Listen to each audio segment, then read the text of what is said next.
C, D, E, F, G, H, I, J, K, L, M, N, O, P, V, W, X, Y, and Z.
Well, was trying to give it some time for people to join the live stream, but it looked like So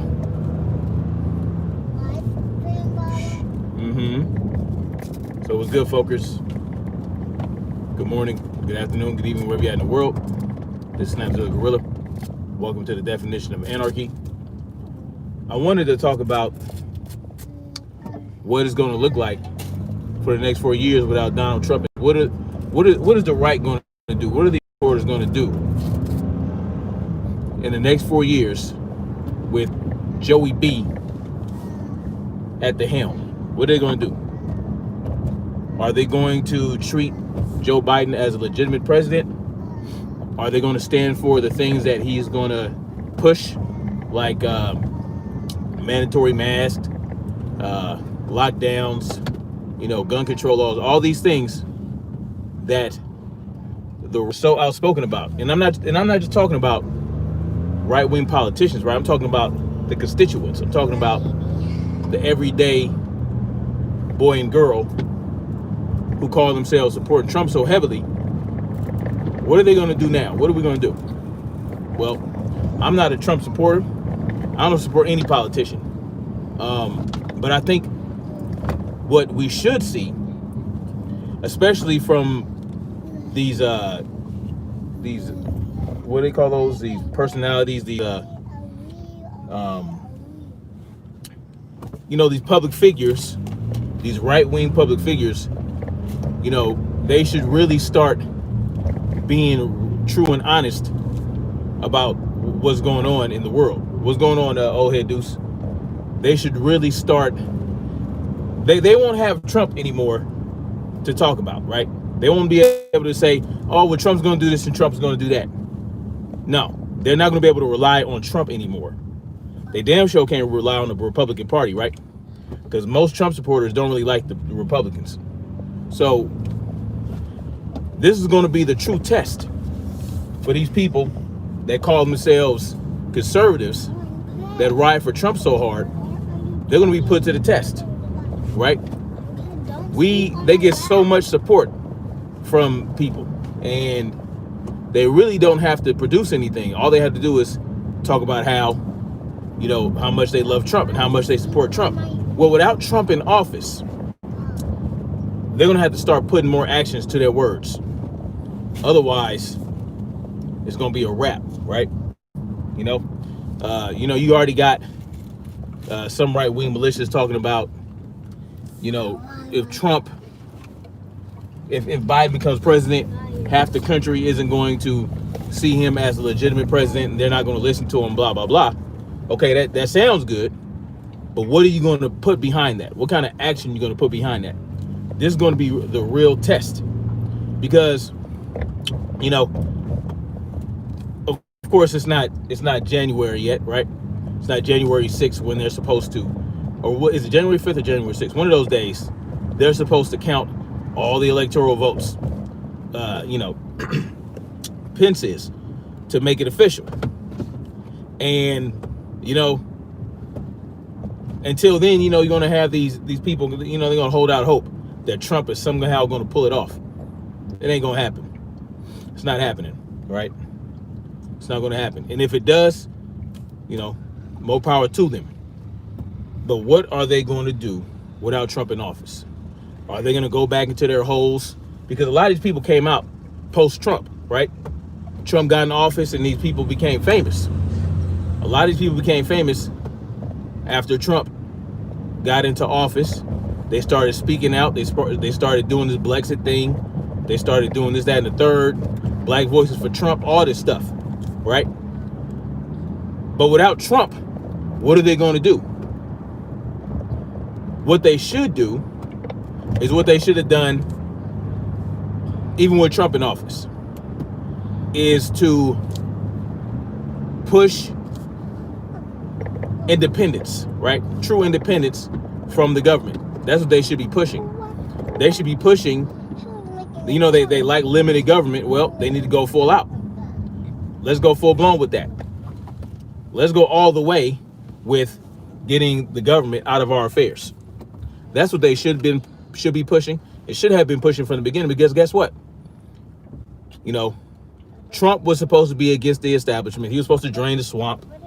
And obviously that didn't happen within the first 2 years. So at that point, they should be like, okay, Trump is just like every other politician who becomes president, right? He talks a good game. And yes, he fulfilled a lot of his promises. He fulfilled a lot of his promises. But there were some key things that he did not do that would have gone a long way to proving that he's about that life. He should have spoken out and done his best to get rid of the Federal Reserve, to get the Federal Reserve out of government, to get rid of the IRS. All these things that he could have done as president that would have showed that he was about that life. Because guess what? If you go against those two entities as president, you're going to be in danger. You're putting your neck out there. But that's what the people need. The people need someone's going to really put their neck out there to really stand for our freedoms. And Trump didn't do that. So when it became apparent after a year or two that Trump wasn't going to do that, they should be like, okay, even if we believe Trump is there to make a change, to help us gain our independence, to release us from these chains, we can't rely on him anymore. It's obvious we can't rely on him to make shit happen. Our voices have grown, and we have gained so much of so much momentum. We don't need Trump anymore. We can do it on our own. We can go to the people and say, look, Trump is doing the best he can. There's not much he can do. He's in the middle of an entrenched government that's not going to budge no matter who's the president. He's beholden to the bankers. He's beholden to the Federal Reserve. He's beholden to Israel. We can see that he works harder for Israel than he does for us here in the United States, even though he's supposed to be a nationalist, right? Yeah, he achieved what most presidents did not achieve in the last few decades, which is, gotten peace agreements between several Middle Eastern countries. Yes, he's gone a long way to bring about some peace in the Middle East. He wanted to pull troops out of Afghanistan and Iraq. They lied to him, and it didn't happen. But yeah, these things happen. But that's not enough. It's not enough. What about us back here? What about our freedom? What about our independence? Well, he didn't want to fight for that. He couldn't, even if he wanted to. So at that point, they should have started speaking on that and making moves without Trump, right? Okay, we can't rely on Trump anymore. Let's make shit happen, right? All the ABLs and the Brandon Tatums, all these people, the Candace Owens, all these people who gained such a huge following, Thanks to Trump. Thanks to supporting Trump. Thanks to speaking out for Trump. You know what I mean? They didn't do that. So now what they got? What they gonna have with Trump not in office anymore? What kind of rhetoric are they going to be able to spit that's going to be taken seriously? I can't see much. I can't see much in the way of making shit happen, because they're going to have to do a complete 180. They're going to have to completely turn their back on the government and encourage their followers, their supporters, to do the same thing. That's the next move. And you know, that's what the people need to let them know. Like, look, okay, Trump's not in office anymore. Biden is going to destroy this country even further. What are we going to do other than sit up here and complain about Trump not being in office anymore? What are we going to do? My answer will be, well, we need to start organizing, and we need to start getting our shit together. We need to pull our head out of our ass, but first we got to pull our asses out of the sand. Pull our heads out of the ass, pull our asses out of the sand, and really start putting our words to action. You know, start fundraising, start organizing, start getting people together to talk about how we can pull the titty of the government out of our mouth and do our own thing. Because guess what? The Constitution allows for it, right? You know, so many people are so into the Constitution. The Constitution allows for us to stand up against a tyrannical government. It provides the things that we need, right?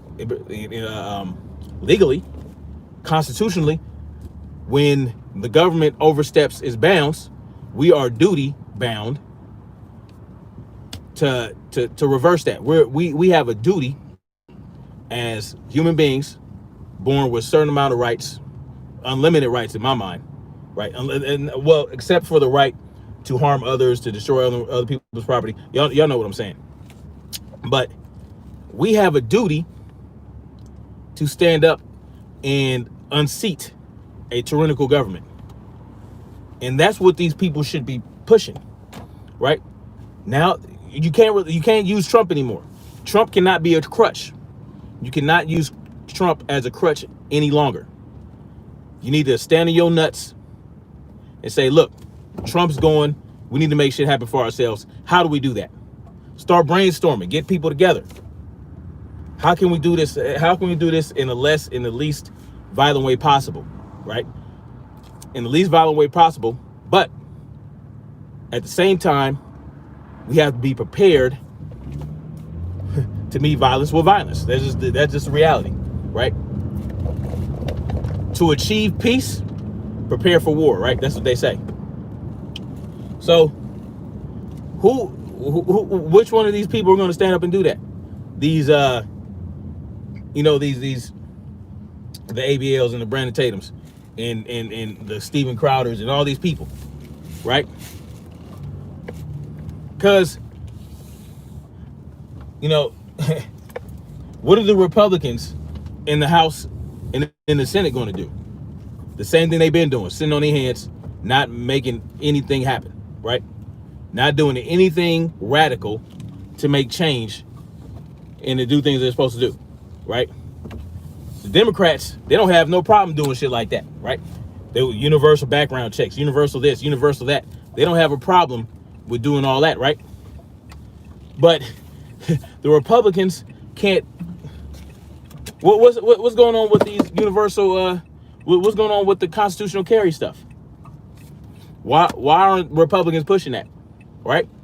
Why aren't they been pushing that? How many times have the Republicans been in control of the House and the Senate and the presidency? And when did they ever ensure that our rights to keep and bear arms would never be infringed ever again? They can make steps to do that, but they didn't. The Republicans aren't going to do shit. They're there to collect a paycheck and to pretend like they want to be fiscally conservative, right? And whenever Republicans do, whenever Democrats do things radical, whenever they make radical changes and add radical laws and all these other things, they just say, oh, well, you know what? And we got to deal with it. We just got to deal with it for the next 4 years, next 2 years. What kind of shit is that? What kind of representation is that for conservative constituents? Not much at all. So when we had the opportunity, because Trump came in and he was anti-establishment, he was an outsider, all this other shit, he would talk all this shit. He had a mouth on him. He was this, that, and the third. People thought he was refreshing, and they felt encouraged to go against the establishment. But what did these people do the entire 4 years that Trump was in office? When they had the opportunity to really make moves and really, because people were primed for revolution. People were actually primed for revolution because of Trump. And these people, these talking heads on the right, these Trump supporters, they did not take advantage of the opportunity. They did not seize that moment and say, you know what? Trump got these people riled up. Let's rile them up further and get it cracking. You know what I'm saying? Now I can read y'all comments now that I'm stopped. Try it, buy it, make it, sell it. What's going on? How you doing?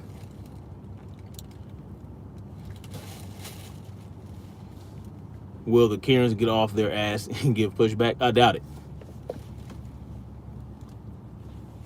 Black Spring with Autumn, how you doing? Ilhan attack by Trump was mad faulty. What do you mean? You're saying that Ilhan attacked him, or Trump attacked Ilhan?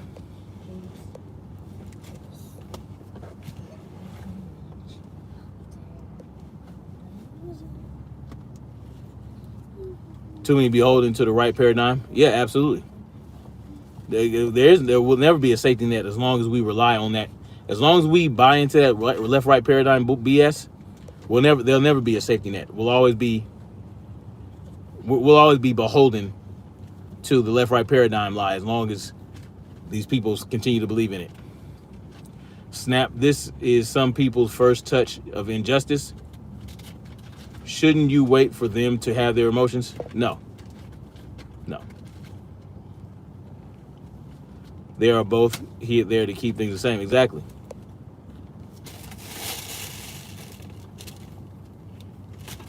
The whole system need to be flushed down the toilet. Exactly. Yeah, and I'm just curious. With Trump getting ready to be out of office, because let's face it, man, he's not going to be president in the next 4 years. With Trump out of office, they don't have a choice, right? They either have to step up or they're going to be complaining about the Biden administration for 4 years. Which one are they going to do? Are they going to complain about the Biden administration for 4 years, or are they going to stand up and make some shit happen? That's my question. What are they going to do with the voice they got, right? They gained so much of a following. They have such a huge voice now. What are they going to do with it, right? What are they going to do with it other than waste time talking about elections and, oh, this election, that, oh, the Dominion this, and just so much focus on BS. Smartmatic runs things, yup. Anyway, I'm gonna get out of here. Watch out, boy. Can I come with you, Baba? Anyway, I'm gonna get out of here, and Baba, I wanna come. Okay, and a cat. We're all gonna go. And a cat. Listen, guys, I need you guys to keep it down for a minute. Yeah, I'm gonna go with Baba. They have created a posterity movement, means with no teeth, exactly. And they're not. All right, guys, I'm gonna get out of here. And yeah, I'll talk to you guys later. Maybe tomorrow or Thursday. Or today. We can really dig into all these situations and all that. But love you guys. Try to tickle me. I won't tickle. All right, peace. I won't tickle me on the belly.